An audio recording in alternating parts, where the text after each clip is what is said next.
one drink isn't gonna hurt my baby. And before we could realize that she was about to consume this, it was like watching a train wreck happen in slow motion. We were like, no. And it's time to cringe with Leah.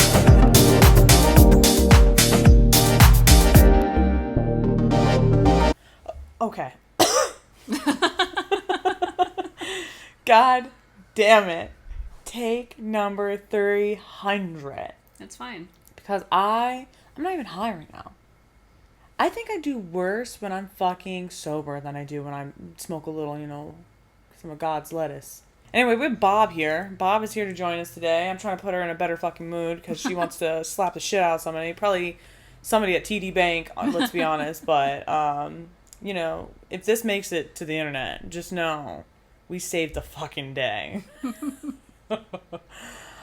So Bob, do you remember when you left the car on the entire time we were in the hookah bar? Because Okay. Okay, so that's not the impression I want to give who I am. That's the first time, it's the only time I've ever done that. It was the night before, it was like 10 o'clock at night. We're leaving at 3 o'clock the next day to drive from Kentucky to Philadelphia. And we're stopping into the hookah bar that we spent 10 years in. It's where I met Leah. Just popping in, so have a little cheers, Central Perk moment, I guess, one last time before leaving.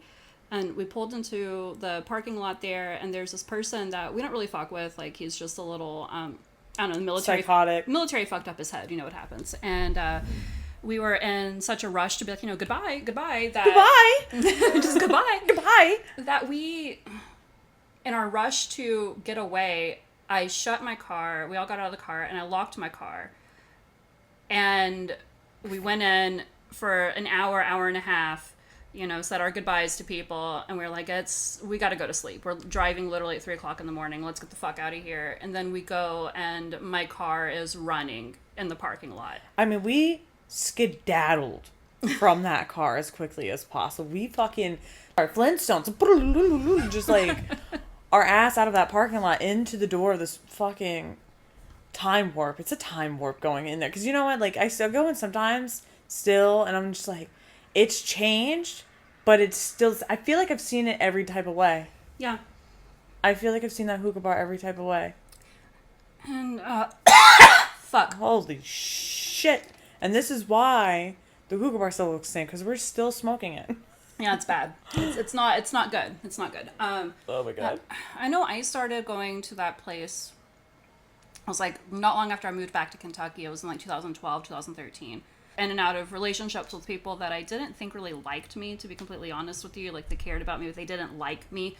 We couldn't really spend a ton of time together. So I would spend my time at the hookah bar and met a bunch of people. Samesies. I mean, I was like homeless trying to find somewhere to sleep. That's really the vibes I was giving off.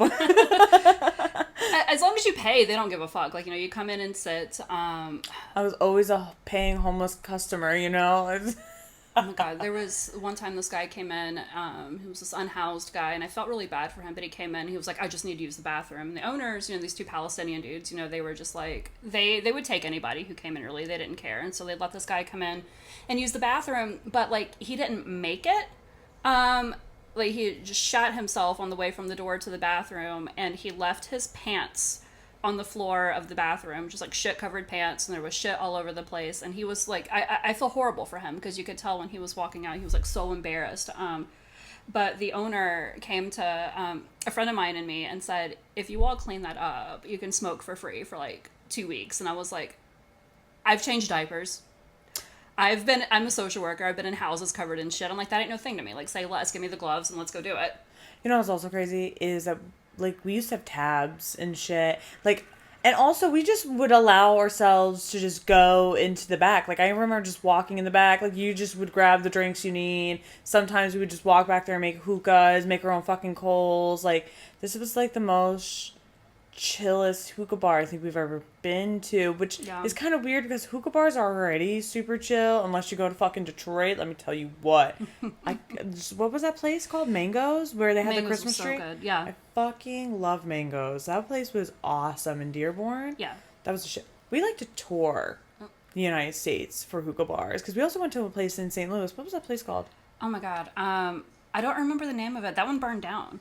Did it? It burned down. Like there was That place was so nice. That was like downtown St. Louis. Yeah, it was right there, and right there in the Loop, like in the little area near the colleges and stuff. Very cute little place. But there was a fire in like the restaurant next door, I think, and it was like an electrical fire in the middle of the night, so none of the staff was there, no one was there, and then it spread because it's in a complex, like with other... Yeah, because it's like a city block. Yeah. Oh my god, It's St. like Louis is always so fucking crazy. and like apartments and shit upstairs, and so like they had to take like 6 of the apartments upstairs, and like people had to go find a new place to live, and they were like, we're gonna close for renovations for a while, and they just never opened back up. COVID, everything else. Exactly, the building, it's gone. The gramophone is still there though. I believe so. Yeah, I haven't been there since. I haven't been there since the night that we went. It's like I feel like the worst thing that we could have ever done. Like it's like the second weekend of March in 2020, and we're hearing about this coronavirus, but we're like, you know what? Pish posh! It's Leah's birthday. Let's drive to St. Louis. Yeah, and my birthday is National Lockdown Day. And we almost got locked into the state of Missouri because, what's his face? What was it? He was like locking down the state of Kentucky borders. Yeah. We're like, we have got to get the fuck home after playing in an art museum that's completely touchable. Multiple stories of climbing and rolling around and touching shit. For us to find out that St. Louis was a hot spot for when it all began. So, which is crazy. I didn't get COVID until I moved to New Jersey in that fine, beautiful Christmas Eve. I was sick as a dog all by myself, but man, that's so crazy. But either way, we're here. We drove through the nights of our Sonatas all the way here. It was epic. And the fact that we both did the same drive. Like, we both did the what I can fit in my car, get the fuck out of here drive. Yeah. The same exact drive in the same exact car, like leaving at 3:00 in the morning with all that you could fit into the trunk, the big ass of the Hyundai Sonata. Tetris the shit out of it. I love that this is like a marketing ad for this car, by the way. By the way, like the Kia boys can't steal it, but they think they can. So like that's the only reason why your insurance would be super high if you go out and take our sponsorship that we're not sponsoring. We're just really like Hyundai Sonatas apparently. Let Hyundai run you your money. Oh my god, but the powertrain more. Anyway. So, I mean, and now we're here, and now Bob is on fucking Bumble BFF.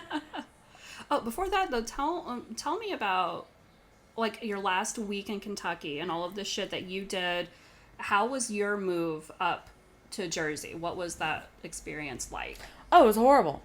It was horrible because one of the roommates that was living with my husband at the time burned a fucking hole through the couch with their hookah after their one rule was don't do that. And they like fell asleep with some like guest they had over and kicked it over. I came home, bloody murder, fucking crying their eyes out. And then I don't know, like it was so abrupt because I got like basically a 2-week notice and I thought I was going to Colorado. And instead they were like, JK, we're sending you to New Jersey. By the way, here's more money. I was like, Jesus.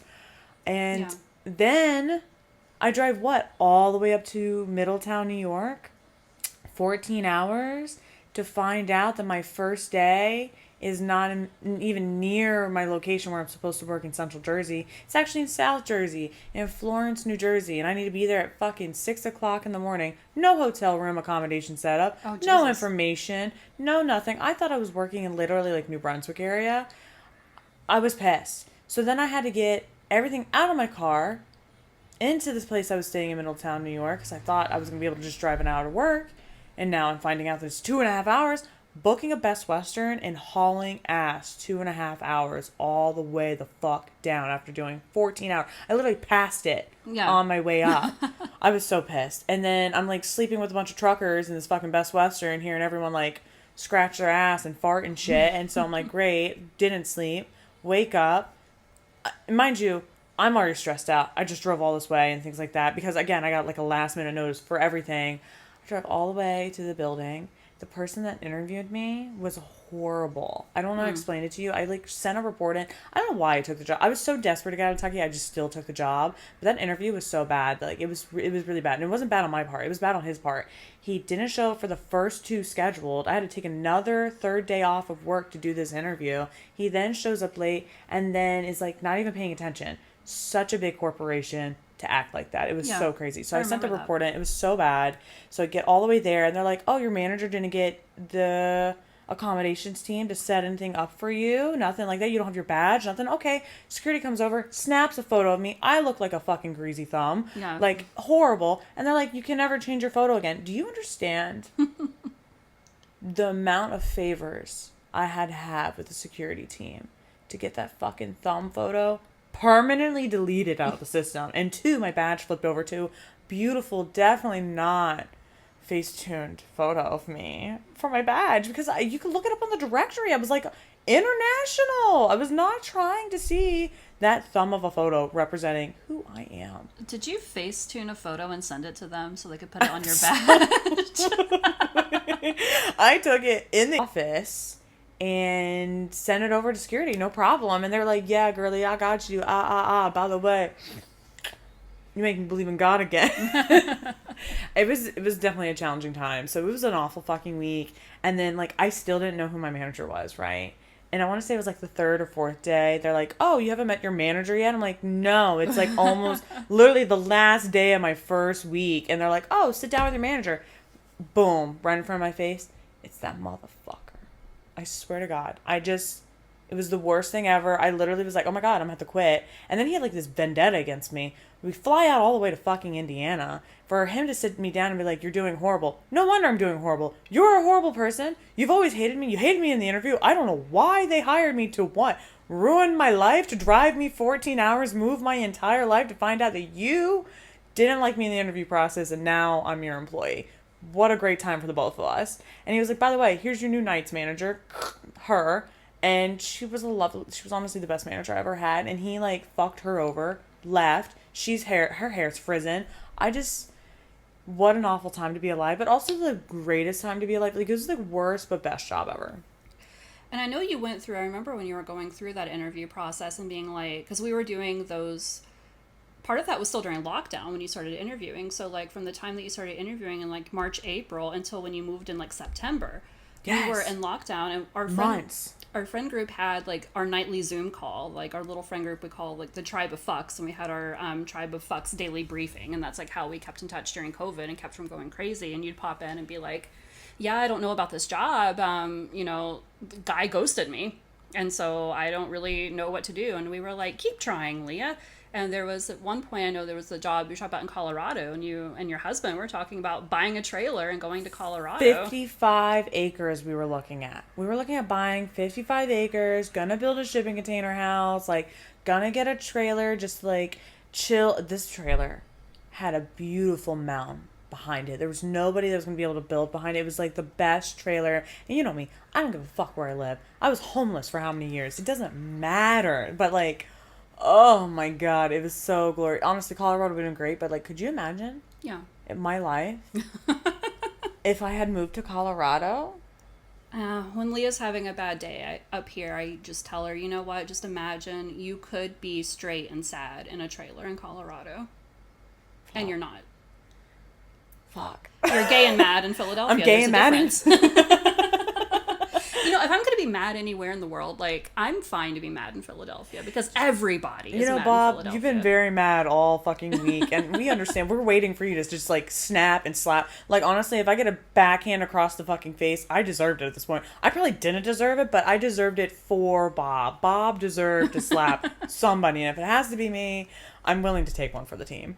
So, I've been in Philadelphia. I came up here to live with Leah about 9 months ago, and I'm from like a tiny town originally of like 200 people in like fucking Kentucky, and then from there moved to Lexington, which is a bit bigger. It's a college town. It's a big college town, but it's still a college town, like 350,000 people. It ain't shit compared to the East Coast. But imagine me coming from my little bee farm, and I'm like, oh my God, there's one big building. Oh my God, this is so cute. Oh my God, it's blue. Like, nobody has a blue building. I know. And then to like leave again. My window is like right on the street of like my bedroom, and the past week, but God, the past fucking month has been ridiculous. Like, there was somebody who had like a car alarm that was going off on the hour every hour for about like 6 days. And I had called like the city. They have like a 311 line. I'm like, call us if there's a problem. And I'm like, I have a problem. And I called and they said that's not us. You need Get to call. fucked, pony boy. It doesn't matter. Fucked. You need to call 911. I'm like, I don't know if I want to call 911 for this. Like, it's just a car alarm going off. After 5 fucking days, I'm like, I'm going to bust out the fucking windows of this car. So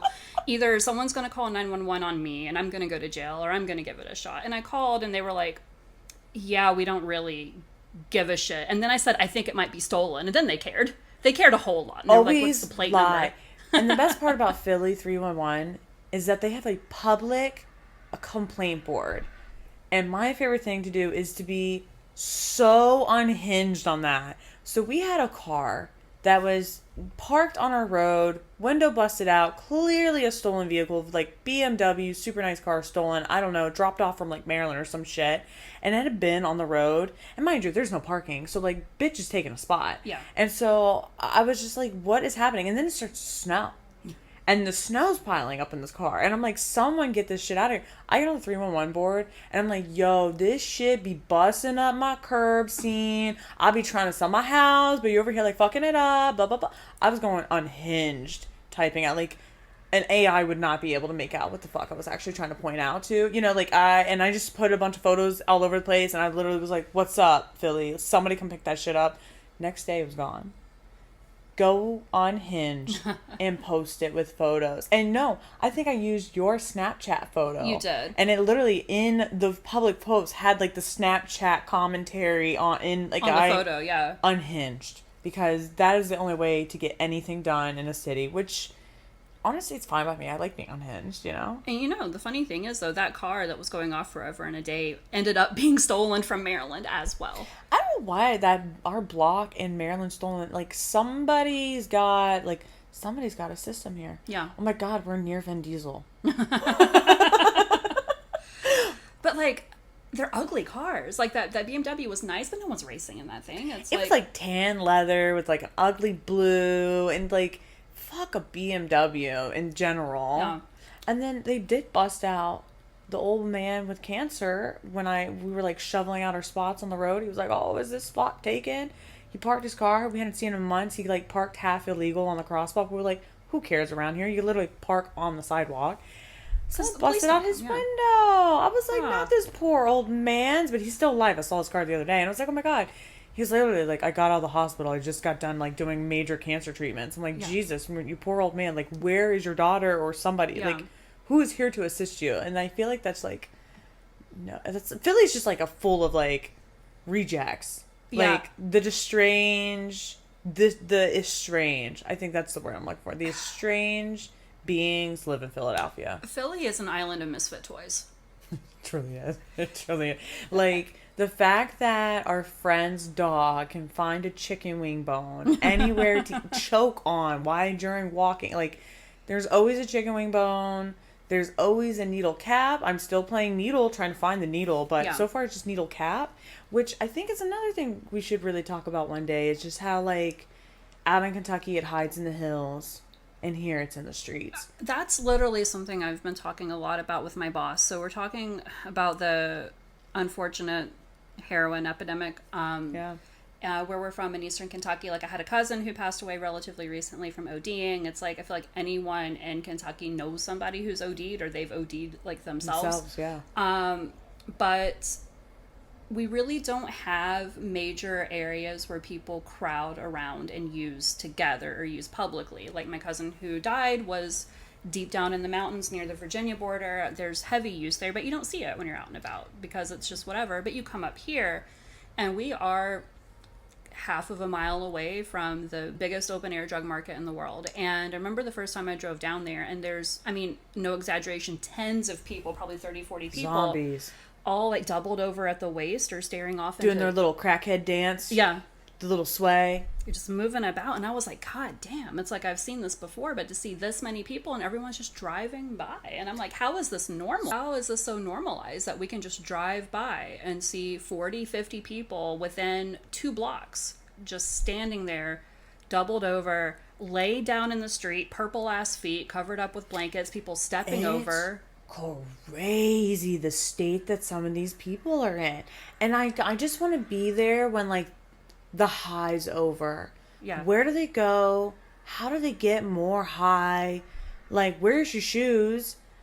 Yeah. We put a whole bag of shoes out on the street. Yeah. They were gone in 2 hours. Yeah. Which, like, feed the street. Absolutely. I will always feed the street my clothes. Why did you need to leave Kentucky? We'll go into, because I feel like our story is the same, and so like you go and then I can. Why did I need to leave? And why, like, cost of living's cheap.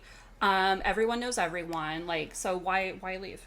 Because when I moved in as a child, I told myself I got to get the fuck out of here. Like, living in Maryland on the beach, like, I literally was like 8, able to walk, bike, whatever, to the beach, no problem, hang out all day, enjoy life, just diversity around me. And then, like, a tender age of 10, I found out, like, my entire family's racist and that we're moving to Kentucky because they want to be more racist. Like, that literally, like, in a night, in a flash, they were like, hey, we're leaving because, like, there's black people here. And I was like, excuse me? Like, I was, like, bugging. Which is crazy to think about because, like, back then, I just didn't understand why we moved. And I guess just being in such a manipulative house, just hearing how crazy, like, people talk in my house. Like, I grew up in it. And the next thing you know, I was, like, what? I think I was, like, 21 and still, like, super racist.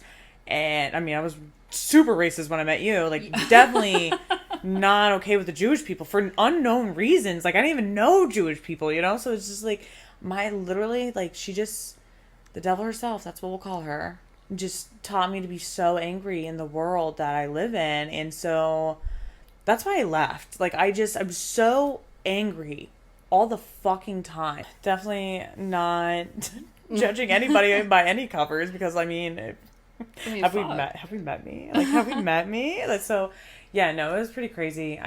But not only was I, like, racist, I was also very, like, agnostic at this time. Though. Right. Like, I was being beat with a Bible. I mean, that was really close to the time that I was literally dragged by the ear to church, told me to confess my sins, and then, like, whooped in the bathroom. Definitely feel like I'm more religious now, obviously. Like, I definitely feel very spiritual. I'm definitely not, you know, man-made fucking Bibles and churches anymore. Yeah.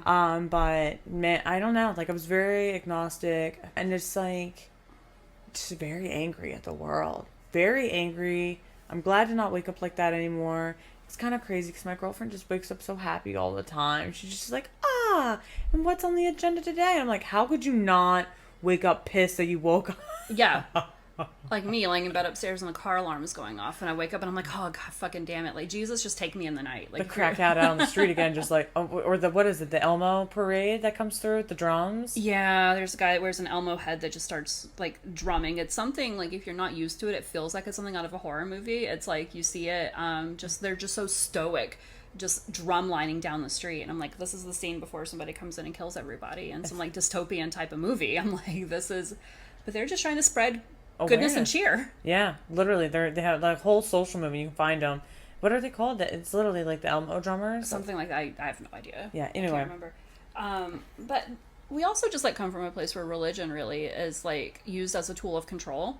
Like, it's not used as a way to, some people do, I'm sure, to like find enlightenment, to find meaning in their world and in their life. But like a lot of people use it as control. I'm going to use it to control my wife, to control my children, to control my community and my neighbors and other people who don't think like me. And if that's how you're growing up, then it's not a surprise that when you get older and have a functioning fucking brain, you don't want anything to do with it.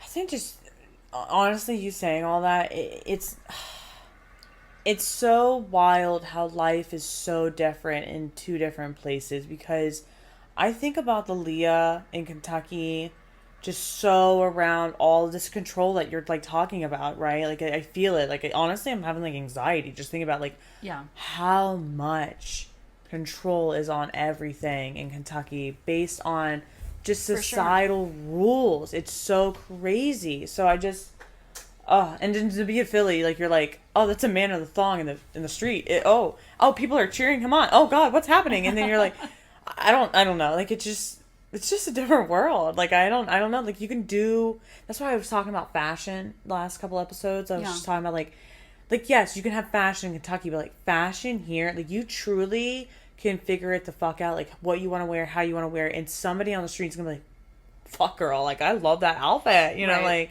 it's crazy. But I think we're gonna take a short break and water our plants, whatever, fuck it.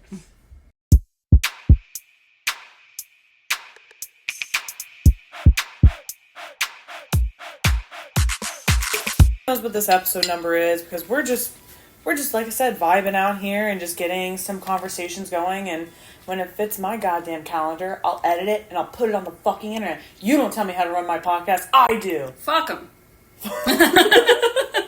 Anyway, so Bob just sat down, all giddy after, being angry, right? We talked about this. Hopefully you heard that episode, but if you didn't, like, go fuck yourself. Yeah. Took a shot. It's Got a story. 11 o'clock on a Wednesday night. It's fine. And so Leah talked about her experience with leaving the state and moving up here. I had been wanting to leave Kentucky myself for a while. I spent 3 years up in Chicago back when I was in my 20s. Moved back to Kentucky after my dad had his first heart attack. And then I was just, like, fucking stuck. One thing leads to another. I get into a relationship, it ends. I get into a relationship, it ends. And I'm in this situation where, like, I have this job that's ending, my lease is about to end, and nothing is hitting for me. I have 2 master's degrees, and I was not able to find a job. Like, I had searched and searched, put in over, like, 1,400 job applications, and I was like, fuck.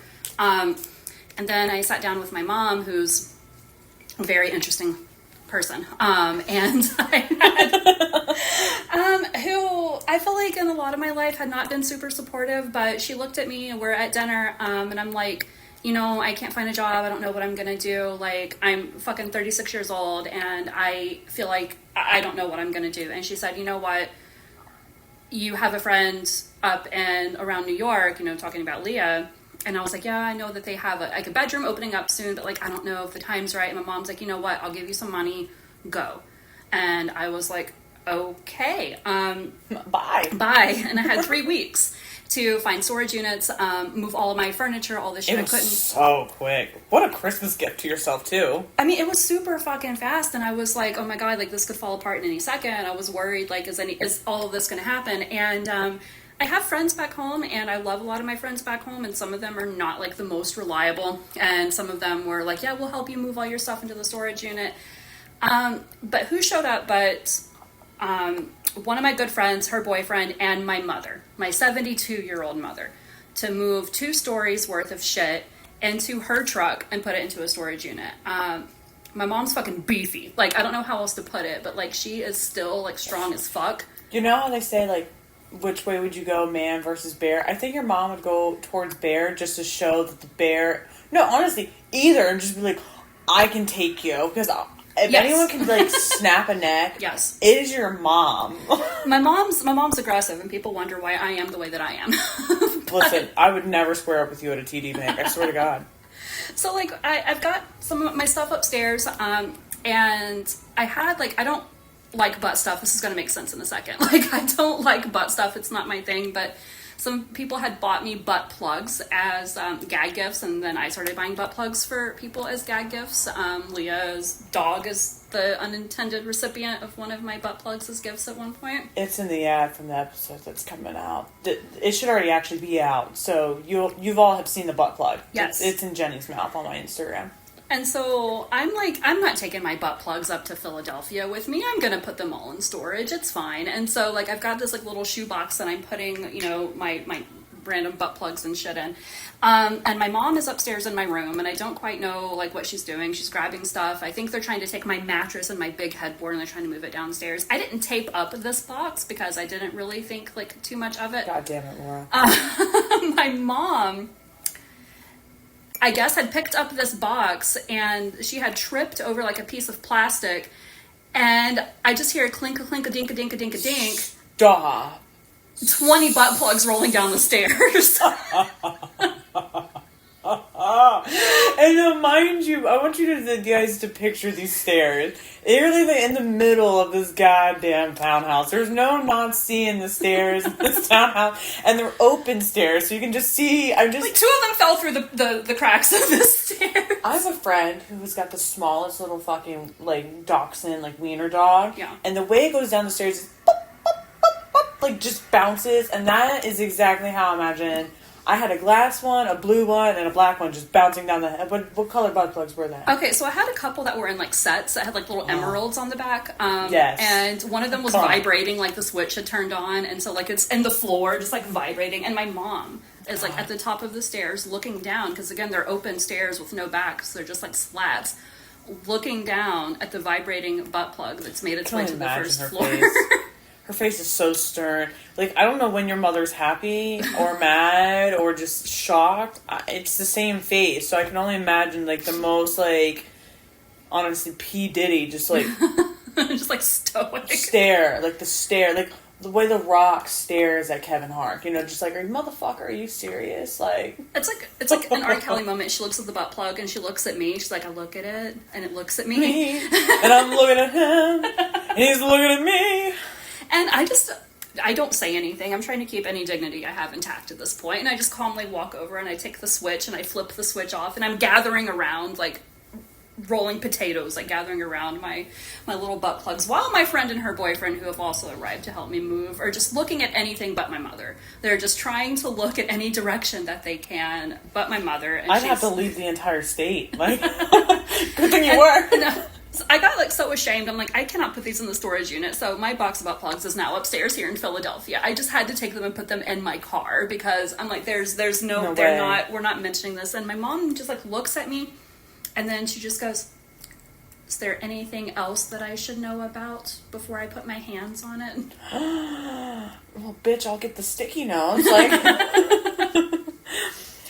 said, nobody told you to pick up that box. And she said, nobody told me not to. And that is my mother.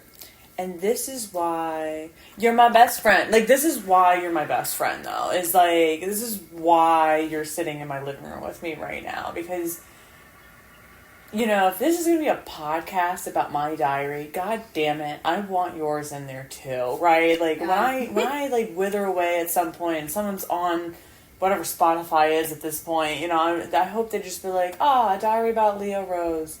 And they're like, and Bob. It's like, even in the snapshots of your wedding, I officiated Leah's wedding. There's a picture of them kissing, and then my head in the background. You see my purple head right there between the two of them. See it now. I swear to God, if I can crop that the right way, it's going on the internet with this episode. It's just like, I've always been there. Yeah. So, what was I going to say? I'm thinking of, it's been a really wild, it's been over 10 years at this point. So crazy. And that's why I asked you to sit on this fucking couch with me, get out of your whatever mood you are with the streets, and tell me a goddamn story, or jog my ADHD traumatic brain with a good story. Because you know what? You're always the one being like, sit down. Yeah. I'm nice to meet you, new person. Leah's got to tell you a story. Honestly, you're the whole reason why we're here, truly, because out of everybody who's like, bitch, write a book, you are like, every time we sit down, you're like, hey, have you written a book yet? And I'm like, I can't read. I've told you this before. And here we are. We're doing a podcast because I don't have to read it all. I tell people all the time, one of my favorite things is watching people meet Leah for the first time. Just watching their facial expressions and watching, because I can tell a lot about whether or not I'm going to fuck with somebody based on how they react to meeting Leah for the first time. Yeah, because again, I'm direct. So I work in social work, and my jobs have always been relatively depressing, and so I have like my alternate personality, I guess, where I would throw these like gigantic house parties, maybe 3 or 4 times a year. I would throw down. And if it wasn't at your house, it was at my house. And either way, you and I would always be like, what are we getting our shenanigans into today? Go ahead. Keep going. It was just like a way to cope with a lot of the other shit. And we had a really weird ragtag group of people. Like, we had, like, there was this one girl who discovered she was polyamorous and, you know, moved in a guy who may or may not be the father of her child. And we were just like, this is normal. This is okay. You know, I forgot they existed until you just said something like... I had there was a random girl who lived with me for 3 years. She was supposed to just come over and stay a couple of days to get out of a bad situation. And then 3 years later, Bitch owed you rent, and what did you do? What did you do? Do we have to tell them? No, we don't have to tell the story. Just when someone owes you money, Laura, what do you do? Well, I sat her down and I shaved her head and I swept up her hair and I put it in a little Ziploc bag and looked at her dead in the fucking face and said, "You can have your hair back when I get my fucking money." Because it was like a lot of money. And I mean, but here's my thing too. A lot of shit was going down to the point that I would have done more than shave that bitch's head. Like, oh, I'm gonna tell you right now. And she was just like, "Oh, you're not going to do it." And I'm like, the thing is, like, for the most part, I'm not going to do it. But if I reach a certain point, I'm going to do that and then more and more and more. The Thursday night people mentality. I feel like I'm going to talk about Thursday nights and every fucking... Because the audacity of you to doubt me. Yeah. It's like, you've been around long enough. You have seen other people find out, and you don't think it's going to be your turn? Like, you fuck around. Oh, my God. So I had... I would do probably 3 parties a year, and these were like ragers that I had no business having, to be honest with you. And especially amazing. At my advanced age. But we would get just a ton of alcohol together. Leah would make this like storage crate full of fucking hooch. I called it hooch. It was hooch. Damn, there was like at least 9. I'm rolling a J. Sorry. There's like at least 9 gallons worth of like alcohol in it, yeah. Plus the juices, plus the candy I used to throw in there so you could eat it. Yeah. Oh my God, we used to get so fucked up. There was our friend group was just we were always really comfortable with each other, and so I think that we were able, like, when you have a good friend, you're able to sit down and have brunch and have conversations. When you have a really, really, really good friend, you can show up in your nipple clamps and you know that the people... And you're like puppyhood, and you know that people are going to accept you. Because you know what's crazy, too, is like that in particular party, which, breadcrumbs, so we'll talk about it tonight. Everybody there was like, fuck yes, let's go. Even like our 55-year-old friend... When you had that volcano. Oh my God. With those balloons. Tell the story. So we would call it going bowling. And our friend Fred, he kept his vaporizer in like an old school like 1960s like retro premium grade leather bowling bag. Like a bag that you would put like a bowling ball in. And so, and we were all too poor to afford a vaporizer. Those things like $600 fucking also dollars. Like fucking illegal as shit at the time. Very illegal in Kentucky. Hell illegal. It's still illegal probably. And so there was this one party I was having. I think it was when we had a friend that was moving back to Iran. And he had told us, like, on a Tuesday, he's like, "I'm moving back in a week." And we were like, fuck. So we ended up throwing together this, like, last-minute party. And it's also, like, we all decided he's going back to Iran. We're going to make it good. So I had one of those, like, gas station mugs that you buy, like, for, like, the big coffee refills. It was, like, 128 ounces. It was a Jaeger bomb. The big gulps. Yeah, the big gulp. Yeah, the big gulp. The big ones, though. Yeah, that shit couldn't fit in a fucking cup holder. They used to make custom cup holders for those things. Anyway, keep going. And that was a Jaeger bomb, and another friend of ours made these cupcakes with like vodka in the cupcakes and like little tubes and stuff, and then the little like vodka icing. All sorts of shit going on. Everyone was drunk as fuck. I had people rolling down my stairs. I had somebody who was outside rolling along the brick. And there was no Molly. It wasn't that type of a party, but they were acting like that they were on Molly. And we were so fucking stoned, though. Yeah. And we were crossfaded as all can be. And mine in the ghetto. We were in the ghetto. So, we could be as loud as we wanted. Anyway. And we had this... We had this friend who had come, who was newly pregnant at the time, and we all knew she was pregnant, but she was, like, obsessed with this guy that was moving back to Iran, like, wanting to marry him and all sorts of shit, but he wouldn't touch her with his neighbor's 10-foot pole, and she showed up. I don't know how she got my address, but she was there. She showed up, and she was like, "I want to make everybody drinks. I just learned how to bartend," and we were like, no, we're good. So she takes this red Solo cup, and starts filling it dark liquor, light liquor, beer, full red Solo cup, fucking no mixer. Thinking King's cup is what that is. Yes, no mixer, just straight, like, 18 ounces of straight alcohol. And remember, she is 6 months pregnant at this point.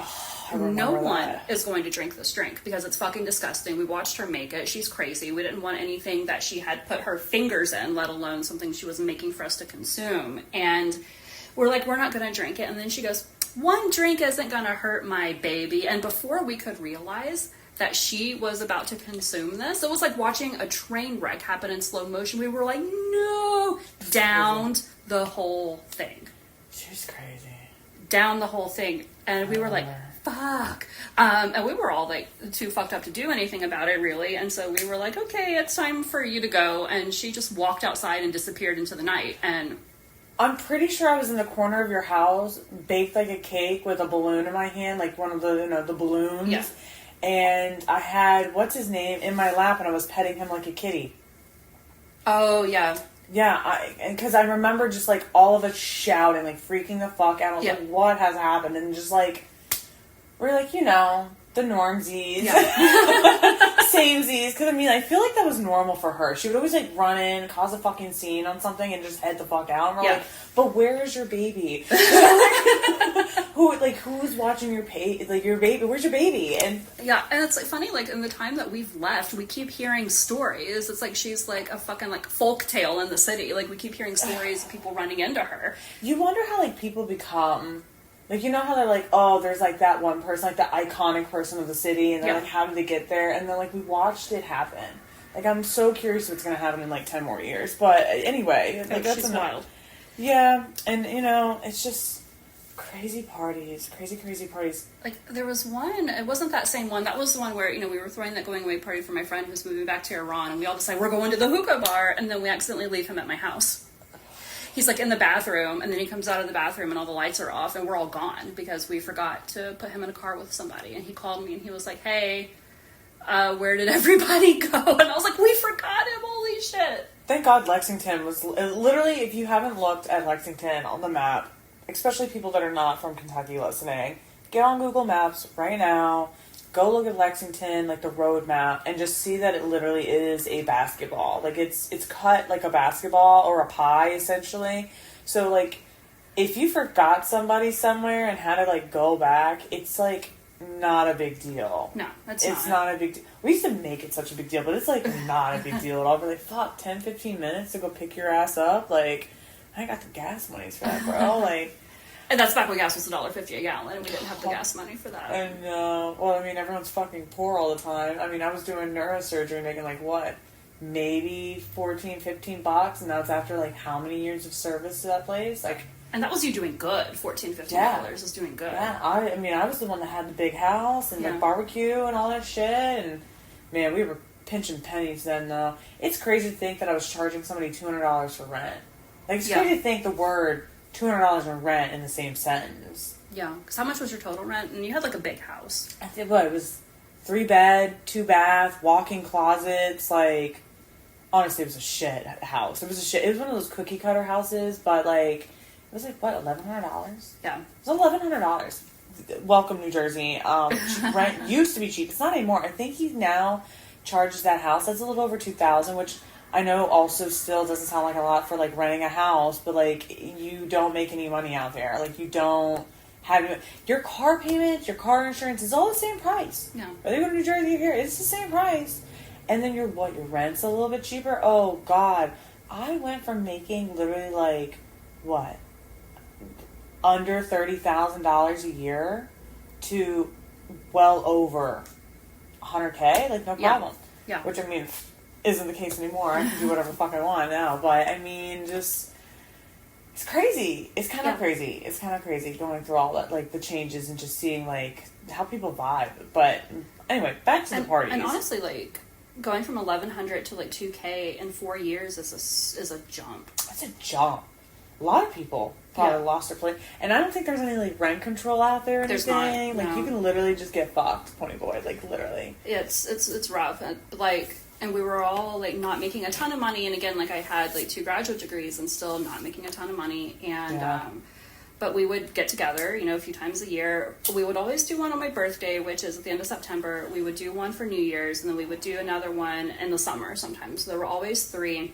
And the ones for my birthday were the ones that I was able to usually get the biggest number of people. Because, like, I know a ton of people. Best time of the year. I was always able to grab everyone, pull them in. So some of the folks who wouldn't come in the summer, wouldn't come in New Year's because they had other shit going on, would roll up for my birthday. had like a tiny ass fucking living room, and had like no seating, like the couch and the coffee table, and so we would sit around like the floor essentially, and people were pulling chairs from the kitchen, and we would just sit, have like 2 or 3 hookahs going at a time, have the, our friend Fred would be there, so the vaporizer with the balloons swirling around, tons of alcohol, and we would get rowdy. And that's all I got to say on that. But yeah, I mean, I think that wraps it up. Yeah, I think we can. Are we tapping the fuck out? We're tapping out now. We can do some more tomorrow if you want. Hopefully we can get enough shit to cobble together. I think we will. Cobble, cobble. Cobble, cobble. Well, Bob, it was nice having you on, Bob. I'm gonna finish smoking this, and I guess we're headed to bed. Cringe with Leah. And Bob.